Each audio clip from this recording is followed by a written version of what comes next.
papás. La mayoría de los que éramos menores de edad van a asesinarnos. O sea, me muero en este instante antes de que llegue. Y yo era de las que pensaba que me iban a asesinar. Cuando llegaron mis papás, lo primero que hicieron fue abrazarme y llorar. ¿Estás bien? Y me revisaron.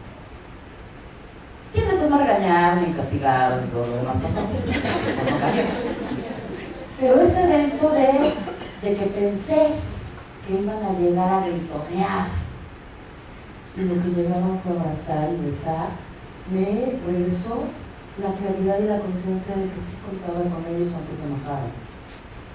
Pero antes de ese evento yo no sentía que contaba con ellos. Después de ese evento lo tuve claro y eso es algo que además volví a tenerlo, o sea, lo tengo claro el resto de mi vida, aún siendo adulta. Pero cuando jóvenes estamos tan seguros de esos, estamos tan seguros de nuestros recursos. El suicidio de alguien cercano, penosamente para nuestros jóvenes, que alguien se quite la vida, amigo, pareja o alguien de la familia, penosamente le enseña un caminito de solución mágica de problemas. Porque sí es cierto, el que se suicidó, ese problema que tenía, ya no lo va a tener. Probablemente va a tener otros y dejó muchísimos. Pero ese que tenía, ya no lo tiene. Y además, nos dejó un manual. Cómo hacerlo con un método efectivo. Eso no quiere decir que ocultemos los suicidios. No. Eso quiere decir que si alguien se suicidó en nuestra casa, cercano, necesitamos recibir ayuda para que esto no se repita. Ocultarlo no sirve. Porque de todas maneras, aunque lo ocultemos, esto es tapar el sol con un dedo y de todas maneras se termina saliendo. Entender los factores que precipitan un hecho suicida nos va a permitir comprender la gravedad del problema, las emociones y el estrés que viven los jóvenes para así ayudar a minimizar su dolor. Lo que lleva a un suicidio no es algo pequeño, sencillo o poco importante. En realidad es la sumatoria de uno más otro, más otro, más otro, más otro evento en donde a lo mejor nosotros no estamos enterados que están sucediendo, pero están sucediendo. Y de repente llega la gota que derrama el vaso y que precipita el acto suicida. ¿Se acuerdan de una cancioncita infantil que hablaba de una araña que se columpiaba sobre de un elefante, de una araña? De un elefante que se columpiaba sobre la tela de la araña. Y como veían que resistía, fueron a llamar a otro elefante. ¿Y cuántos elefantes cabían en esa telaraña? Hasta que te hartaras de contar elefantes. Y entonces ahí tus papás se decían, ya, y se rompió, y ya, va. Y si nosotros la cantamos a nuestros hijos, también dijimos, y al tercer elefante se rompió, ya, va. La vida es una telaraña y los elefantes son los problemas. Y a la gente, a los seres humanos, tenemos una tendencia en columpiar elefantes. ¿Por qué? Pero nos encanta columpiar elefantes. Columpiar elefantes es cargarte de problemas, estar rumiando y estar pensando, ¿y qué hago? ¿Y cómo le hago? ¿Y si lo hago? ¿Y si no lo hago? Y columpias, y columpias, y columpias tu elefante, y luego llega otro elefante que le dice, hasta acá. Y entonces se columpiaron dos, y yo digo, ¡ay, es que está dura la vida! Pero como no he bajado el primero y el segundo se me trepó, seguramente va a venir el tercero. Y luego tengo 85 elefantes colombianos. ¿Cuál es la resistencia de mi telaraña? Depende de mi edad, de mi género, de mi educación, de mi tolerancia al estrés, de mi capacidad de afrontamiento de problemas. Tenemos telarañas diferentes. También me gusta pensar que la gente somos, nuestra capacidad de aguantar cosas también se puede medir en que algunos son caballitos tequileros, les cabe re poquito. Y luego se desbordan y se desmadran. Y algunos son bote de un litro. y algunos son galón de 5 litros o de 4 litros, y algunos son tinaco rotoplast, y les cabe mucho. Pero todos tenemos una capacidad. Nuestra telaraña tiene una capacidad. A eso los suicidólogos llamamos estresores crónicos, a la sumatoria de eventos a lo largo de la vida que se cuelgan en una vida y que van poniendo peso, hasta que de repente llega una estupidez y revienta esa telaraña. Motivo de suicidio: reprobó segundo bimestre de geografía. ¿No? Por el segundo bimestre de geografía, o sea, no, ni siquiera el año. ¿No? Eso a mí me gusta pensarlo. Eso es mosca arriba de elefantes. Motivo de suicidio: tronó con el novio con el que tenía 5 días. Eso es mosca arriba de elefantes. Corazones, papis, acá hay lugares. Pásense acá. Acá en medio hay lugares, acá hay otros más. Para que no estén parados, por favor. Acá también hay lugares. Gracias. Todos tenemos telaraña. Todos. ¿Cuánto soporta nuestra telaraña? Pues depende. Hay mucha tolerancia a la frustración también. Y hoy que tenemos crianzas sin tolerancia a la frustración, no tienen ni telaraña los pobrecitos en los cuales columpiar elefantes. Y entonces voy a poner un ejemplo. Ella no fue una niña deseada. Mamá y papá se embarazaron de chiripada y pues ni modo. Y entonces, eso ella no lo sabe mucho. Pero lo que siente es que algo pasa, hay rechazo, siempre lo ha habido, hay un algo que no termina de entender. Y atrae su primer elefante desde antes de nacer. Y es un gran elefante. Luego en el camino, pues llega a una casa donde él maltrata a ella maltrata a los hijos, a los otros hijos, entre ellos se maltratan, y es una casa con violencia familiar. Y entonces aquí tengo elefantes prehistóricos, culturales y familiares importantes. No es uno, aquí hay varios elefantes que se trepan a esta telaraña. Y luego en la escuela la molestan porque es introvertida, porque es aplicadita en la escuela. Y entonces en la escuela todos los años, en mayor o menor grado, sufre de bullying. Y esos son muchos elefantes trepados en la telaraña. Y luego nunca ha tenido novio. Y ya tiene 16. Y nunca ha tenido novio, y sus amigas sí. Y entonces eso le hace pensar que a lo mejor ella es muy fea, que ella es muy tonta, que ella es muy inadecuada. Y eso es un gran elefante en un adolescente. Obviamente su autoestima es muy baja y eso es un gran elefantote también. Esa autoestima baja ha sido construida a partir de todo lo demás. Va mal en sus notas, tiene calificaciones bajas, una niña que era brillante con todos estos elementos no va a poder con la escuela, ni por todo lo brillante que sea. Y eso se vuelven otros elefantes, unos puestos por la misma escuela y otros puestos por sus papás, porque entonces cada que ella saca malas notas recibe un regaño, recibe una mala calificación, o sea, recibe castigos y esas cosas. Ha engordado, y es gordita ya ahora, no lo era. Pero con toda esta historia, pues hoy tenemos a una niña obesa. Entonces, refuerza la baja autoestima, refuerza el no novio, y hasta el no deseada es así como, ay, vete de aquí, estás bien gorda. Porque su mamá, pues como todas las mamis, tenemos una locura de obsesión por nuestro peso. Se mete en alcohol, va a fiestas, empieza a beber, descubre que de esa manera puede ser un poco más sociable. Y recibe un poco más de aceptación. Sin embargo, sí a veces recibe aceptación, pero también recibe burlas porque bebe demasiado, hace desfiguros, baila arriba de la mesa, primero le aplauden y después se burlan.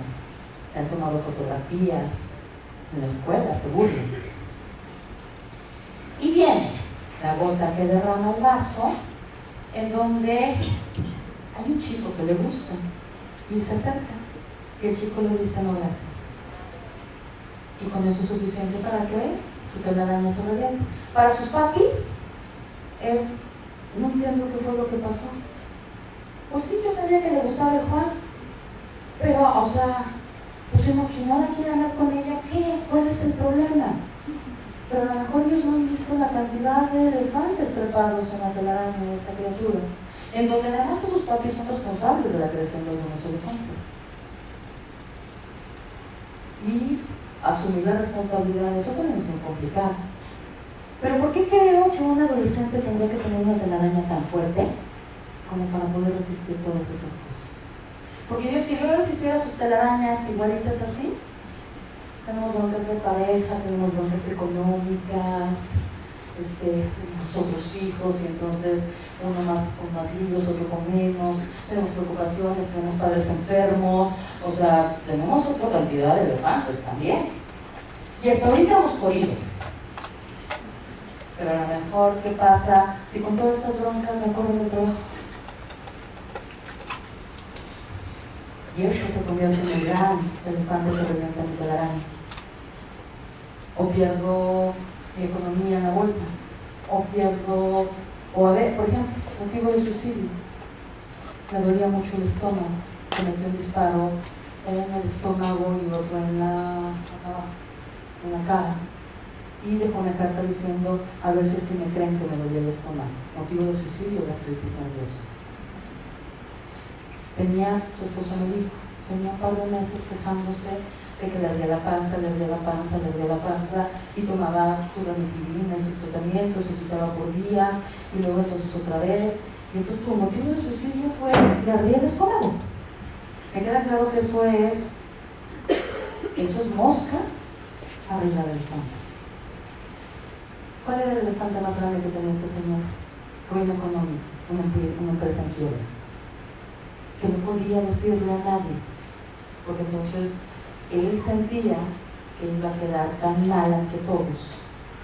Entonces, cuando vino el malestar estomacal, de gastritis nerviosa, que no lo deja dormir, se convirtió en el grandísimo elefante encima de manadas completas de elefantes allá arriba. Y entonces, ¿para qué les explico esto? Somos bien dados solamente a ver la mosca arriba de los elefantes.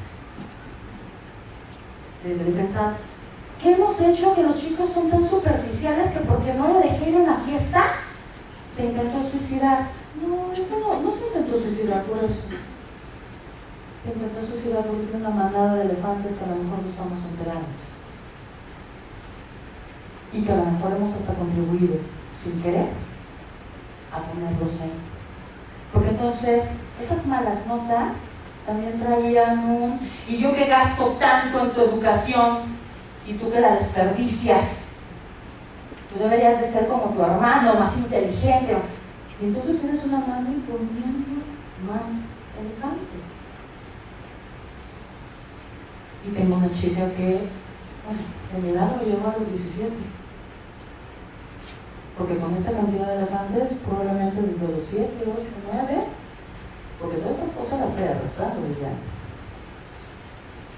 Todos tenemos elefantes. Tenemos una tendencia a columpiar elefantes. Y a veces los podemos solucionar y los podemos bajar. Otras veces no. Pero yo les pregunto, papis, ¿qué hacen con sus elefantes que no pueden bajar? ¿No van a pedir ayuda? Y no me refiero solamente a ayuda psicológica, Si yo tengo una bronca con Hacienda, me llegaron requerimientos, eso se puede convertir en un gigantesco elefante de mi vida. Pero no es un psicólogo que me lo va a resolver. ¿Quién me lo va a resolver? Necesito un contador urgente. Y chance es un abogado. Pero no voy y busco ayuda. Ni siquiera me estoy refiriendo a ayuda psicológica, Tenemos una bronca importante y entonces yo voy con mi esposo y le digo, oye, está pasando esto, y entonces entre dos cargaron un elefante, es menos que sano. El asunto es que luego nuestros chicos no saben cómo pedir ayuda. Y entonces ellos cargan solitos. Chicos con no tantas habilidades, no como las que tenemos nosotros ahora, para solucionar elefantes gigantescos. que nosotros a lo mejor ni siquiera sufrimos, ¿no? Como estilo de vida. Y ellos pudieran estar sufriendo. Cada uno de estos factores tiene consecuencias para los jóvenes que los viven. Si cada uno por separado genera presión, dificultades emocionales, disminución de esperanza, ¿qué pasará cuando entonces se me acumula una manada de elefantes ahí? Entonces es presión, más presión, más presión, más presión, y pues llega un momento en que entonces, bueno, aunque la araña sea hecha de acero, de Superman, él también tenía kriptonita que lo debilitaba. Y entonces, no, unos tienen menos tolerancia que otros, pero todos vamos a terminar reventando. Cuando se juntan todas estas cosas, podemos entender entonces por qué un joven no quiere vivir. Cuando estos estresores se acumulan, resulta imposible activar los procesos de afrontamiento de estrés. Y entonces estos chicos brillantes que tenemos, inteligentes, de repente se están tan saturados, tan ahogados, tan ensimismados, tan embroncados con tantas cosas, que aunque tengan los recursos para, los empiezan a no mirar y no saben cómo afrontarlos. Las situaciones de violencia en particular no nos permiten anticipar la presencia de los estresores y por lo tanto no es fácil desplegar los recursos personales y sociales para poder enfrentar el estrés. Y entonces bullying particularmente me los llevan a terapia, aquí eso, y cuando yo les digo a los papás, entre las cosas que necesito es que me los cambien de colegio, por favor. Y no porque la escuela no pueda con esto, la escuela tiene una bronca que resolver, ya verá cómo la resuelve, sino porque de nada me sirve que yo lo vea una vez a la semana, cuando entonces ese día, ese martes que yo lo vi, saliendo de la consulta, sigue recibiendo acoso. Y el miércoles, el jueves, el viernes. O sea, por cada que fortalezca algo, me lo debilitan otra vez. Y eso va a generar una sensación de frustración tan grave que entonces es mucho más fácil si empezamos de borrón y cuenta nueva en otro lugar. ¿Por qué? Pues porque entonces al menos en otro lugar puedo garantizar que la primera temporada no me lo molesta. Y entonces fortalecemos y brindamos a los chavos las habilidades para que en el caso de que pudiera volver a ocurrir, puedan con ese evento. Me decía también una mamá, su hermano abusó sexualmente de su hija, y esta mamá me dijo, pero es mi hermano, yo no quiero que lo metan a la cárcel, y tampoco tiene dónde vivir. Entonces, no, a ver, tengo un problema. Yo no quiero al agresor y la víctima viviendo en la misma casa, y me da mucha pena, pero la víctima tiene 12 años y el agresor tiene 19, el agresor se puede ir a la calle. Si no lo quieres llevar a la cárcel, se puede ir a la calle. Pero es que, y puedo entender también a esa mamá conflictuada, se quedaron huérfanos jóvenes, ella se tuvo que hacer cargo de ese hermano como un hijo, y que entonces tu hermano, que es como tu hijo, yo era tu hija, también es una complicación. Pero no me voy a arriesgar a tener a una niña en riesgo, cerca de alguien que no soy quien para juzgarlo, pero que mientras no reciba ayuda, no puedo dejarlo cerca de niños, porque lo va a volver a hacer. Y entonces esto es acumular estresores, y los chicos no tienen capacidades de afrontamiento ante esto. Si fueran poquitas cosas, a lo mejor ellos se enfrentan y lo solucionan, pero cuando se acumulan, nadie, y nosotros, vamos a poder hacerlo.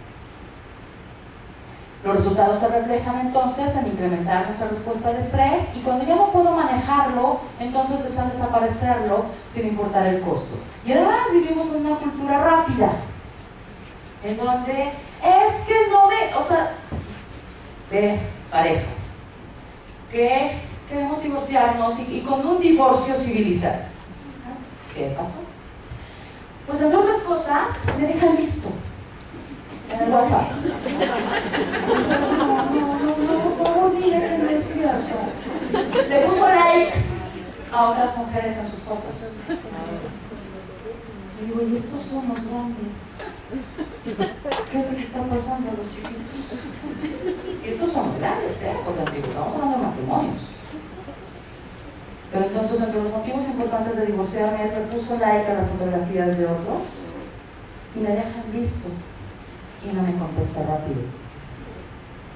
Y es impresionante cómo hemos entrado a esta cultura rápida, porque entonces, bueno, hoy te localizan abajo de las piedras, y si no les contestas, bueno, mandan unos panchos espeluznantes, porque entonces, pues, ¿dónde estabas?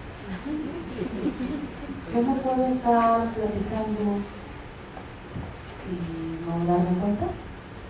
Que no puedo estar platicando y darme cuenta y decidir no interrumpir. Porque estaba cerrando una conversación, me iba a despedir de ti y en el coche te iba a marcar. Pero esto se convierte en motivo de separaciones. Imagínense qué pasa con los chavos, si esto pasa con los grandes. Cosas a tener en cuenta cuando estamos cerca de adolescentes. Podemos entender las señales de aviso como aquellas ideas, comportamientos, actitudes, emociones que presentan que la persona que está dentro del proceso suicida. Es la manera de comunicar que quieren suicidarse.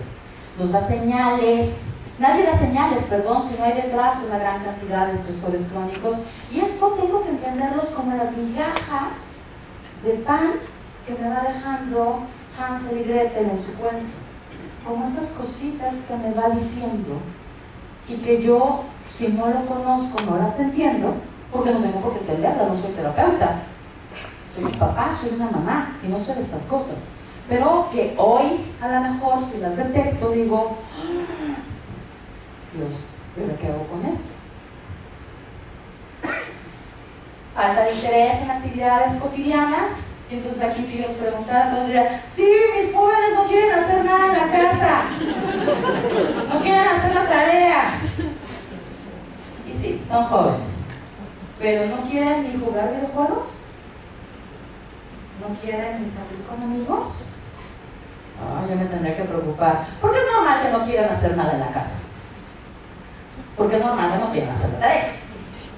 Pero si les decimos, no sé, ni el videojuego, tendré que preocuparme. Descenso de calificaciones, disminución del esfuerzo y del rendimiento en general, comportamientos inadecuados, está haciendo cosas raras, escapa de clases, se va, luego no sé dónde anda, regresó alcoholizada, ese tipo de comportamientos. Ausencias inexplicadas, fumar, beber o drogarse, estar implicado en incidentes de violencia, pleititos, peleas, cosas así, retraerse de amigos y de familia, pérdida del deseo en participar por cosas o actividades que antes les gustaban, cambios en sus hábitos de alimentación y de sueño, casi no duermen demasiado, dejan de comer, comen demasiado, cambios que no son como, porque los adolescentes de repente les da por estas cosas, pero son como pequeños momentitos. Cuando estos cambios se vuelven, le decía una mamá, es que, a ver, cambio en hábitos de sueño significa que si yo me levanto a las 3 de la mañana al baño, me doy cuenta que está la luz prendida y entonces le abro la puerta y está metida en la computadora, no duerme por estar en la computadora. Sí, eso es un cambio. Eso es un cambio a considerar. Porque entonces al otro día son las 3 de la mañana, se tiene que levantar a las 5 porque entra a las 7. ¿Cuántas horas está durmiendo? ¿Y de veras quiero que rinda en la escuela? ¿Y de veras quiero que tenga habilidades para reaccionar y saber cómo solucionar cuando duerme una hora diaria? Bueno, es que si llega la tarde y se duerme. Y yo les pregunto, ¿de veras se pueden recuperar de esas desveladas gigantescas con un par de horas de siestita por la tarde? Porque nuestros jóvenes habrían de poder hacerlo. Que es cierto, están más chavos, pues, pero no se puede. Participar en comportamientos peligrosos, mostrar comunicación suicida directa o indirecta, que me digan, quiero suicidarme, quiero morirme, ya no quiero estar aquí, y no les creemos. Es terrible oír a jóvenes que te dicen, quiero suicidarme, y saber que sus papás, cuando hablas con los papás, que la mamá diga o el papá diga, pues sí, pero tú sabes que los jóvenes hablan de esas cosas, con sus modas y con sus cosas. ¿En qué momento decir quiero morirme se convierte en una moda, como para no ser considerada como alerta, ¿no? Regalar los objetos favoritos, mejorías repentinas después de graves periodos de tristeza profunda o de depresión, alteraciones de comportamiento en general. A lo mejor los voy a tener muy irritables, a lo mejor van a tener explosiones de ira, a lo mejor tengo que detenerlos porque se quieren escapar de casa, cosas por el estilo. Hablar o escribir acerca de la muerte o el suicidio, que regale sus posesiones importantes o que las tire, que rompa con sus relaciones significativas. Algunos pacientes suicidas lo que hacen es van y se arreglan con el mundo, y otros van y se pelean con el mundo antes de suicidarse. Te van y te dicen, es que yo te quiero mucho y y entonces ya estamos contentos, o de repente van y desmadran todas sus relaciones. Cambios repentinos de aislamiento, cambios repentinos de ánimo después de periodos graves de tristeza o depresión, búsqueda de posibles métodos. Y entonces, ¿cómo me doy cuenta? ¿Qué hacen tantas medicinas en el cajón de mi hijo? ¿De dónde sacó navajas? Sí, todos tenemos en casa cúteos o cosas por el estilo, pero de repente, no, es que en la escuela me las pidieron para la tarea del no sé qué. Y decimos, bueno, pero no somos más. Encontrar, contando con una vida capaz de, es que sí le encontré marihuana, pero me dijo que era de su amigo el Juan. Y dices, ¿dónde vivían estos papás?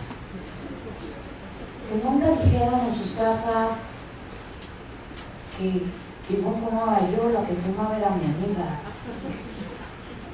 Que yo no me di cuenta y le di un trago, pero nada más fue uno y por eso vuelvo al alcohol.